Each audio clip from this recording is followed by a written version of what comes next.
Hari ini saya mau cerita sedikit tentang bagaimana saya membuka lahan perkebunan.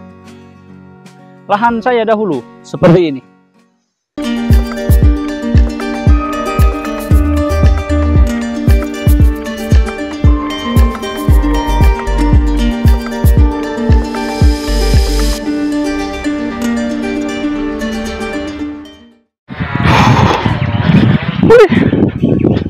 Ayo, Don.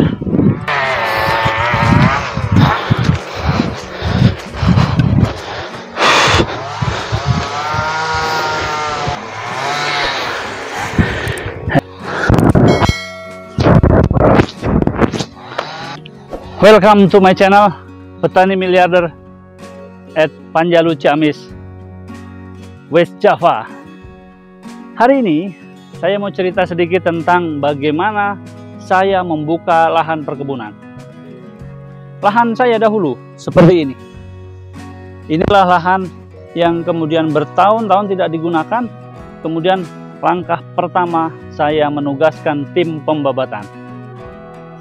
Mereka melakukan pembabatan, termasuk melakukan penebangan kayu-kayu yang tidak kita inginkan sampai bersih. Kemudian kita kumpulkan dan dibakar, sebagian ditumpuk digunakan untuk kompos, dan arang pembakarannya pun kita masukkan ke lubang tanam yang akan kita berikan bibit. Setelah itu kita lakukan pencangkulan, pembuatan terasiring sekaligus perapihan. Ada dua pola.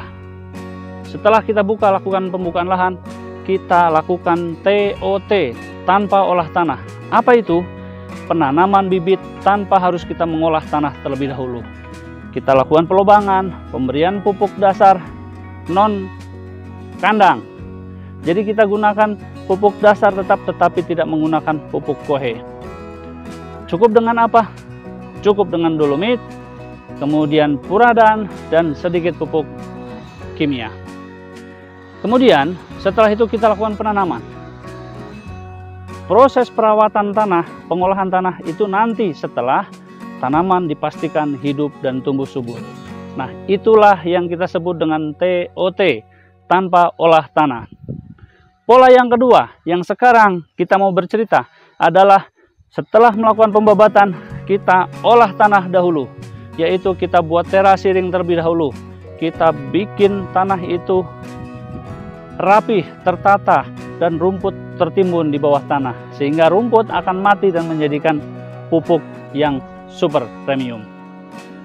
Setelah itu kita lakukan pelobangan tanam, kemudian kita tanam bibit, tetapi sebelumnya sudah kita tanam dulu beberapa rumput seperti Aracis pintoi, seperti rumput odot, untuk mengamankan terasiring yang rawan akan longsor, sehingga rumput odot tadi bisa kita gunakan untuk pakan ternak kita nanti.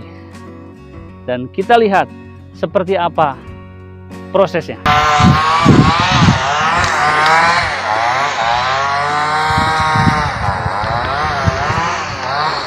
Nah, seperti inilah olah tanah kita.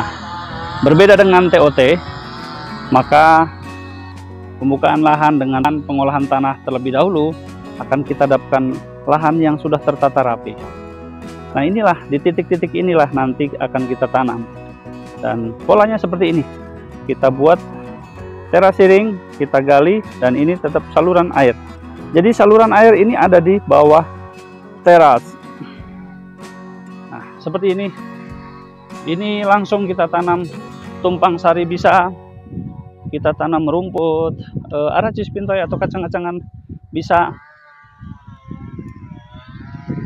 Mang, katonggo, ada nih ya, nu katonggo. Oh, pete, ya pete mah asup ke dia. Oh, mohon. Ayo, salit. Oh, salit iya nya. Mohon, kanggo saung we ge. Nah, seperti inilah.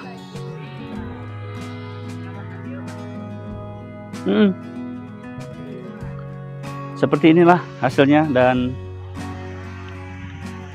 langsung tertata rapi. Jadi berbeda dengan TOT. Kenapa Bang dibedain TOT dengan yang olah tanah dahulu? Pertama, untuk TOT adalah mengejar bibit tertanam. Kalau yang olah tanah dahulu, maka bibit aman, tidak perlu dikejar untuk segera ditanamkan. Yang penting olah tanah dulu. Keuntungannya mana? Plus minus. Kalau keuntungan dengan olah tanah seperti ini, maka rumput bisa dipastikan lebih rapih, lebih terjaga. Perawatannya pun lebih optimal. Hanya saja, kalau untuk pekerjaan skala luas, ini sangat tidak dimungkinkan. Karena kembali pengerjaannya dengan manual. Lain halnya dengan lahan yang rata. Sedangkan ini di lahan kebun kami, ini kemiringannya lebih dari 30 derajat. Bahkan di beberapa titik sampai 45 derajat. Dan saya curiga ini juga sampai lebih nih dari 30. Nah, itu kita lakukan penebangan sisa-sisa kayu yang kemarin dicoba untuk dipertahankan.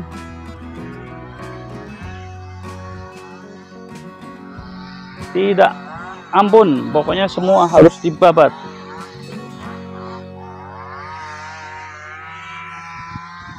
Nah, seperti inilah.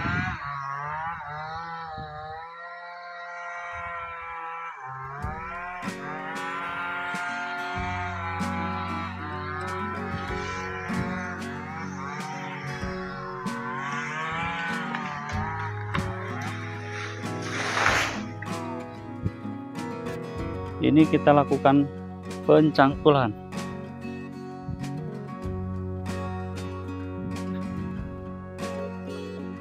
Hari nulayan kemana, Mang? Entah ngiring ka dia. Entah ngiring ka dia. Non?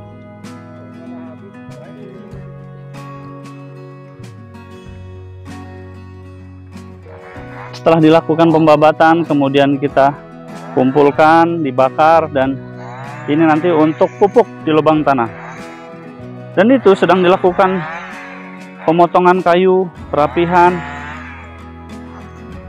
pucuk-pucuk daun, kemudian kita kumpulkan, kering kita bakar. Setelah kering kita bakar dan kayu-kayu kita manfaatkan untuk penahan tanah. Dan nantinya akan menjadi pupuk. Nah, seperti inilah perbedaannya. Semak belukar, banyak tanaman, kemudian setelah kita babat, bersih. Dan kita siap untuk dijadikan perkebunan alpukat.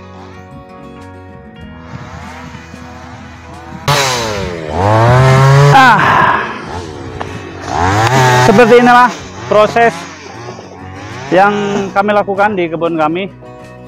Kayu besar-besar kemudian kita tebang, setelah kita babat. Bukan pekerjaan mudah.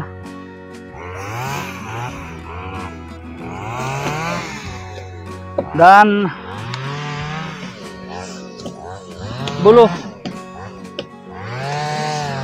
butuh keterampilan khusus untuk mengerjakan ini, dan saya jamin ini pekerjaan yang sangat menyenangkan dan membuat kita hitam legam. Jadi pengalaman kita berbeda ketika kita membuka lahan 1000 meter, 1 hektar, 10 hektar, dan 100 hektar. Berbeda-beda. Ketika kalian menanam alpukat atau durian di belakang rumah, atau kalian membuka kebun alpukat atau durian di kebun yang seluas setengah hektar atau 1 hektar, saya jamin inilah pengalaman yang paling luar biasa, membuka lahan perkebunan puluhan hektar dengan kontur tanah yang elevasi tanah di dasar 700 meter dari permukaan laut, di atas 800-850 mdpl. Sehingga ketika kita jalan ke atas ataupun ke bawah, melakukan perawatan, melakukan penanaman, dan yang lain-lain, itu tidak hanya tenaga ekstra, tapi juga tenaga kerja ekstra dan semuanya serba ekstra. Dan inilah pengalaman kami, inilah keseharian kami.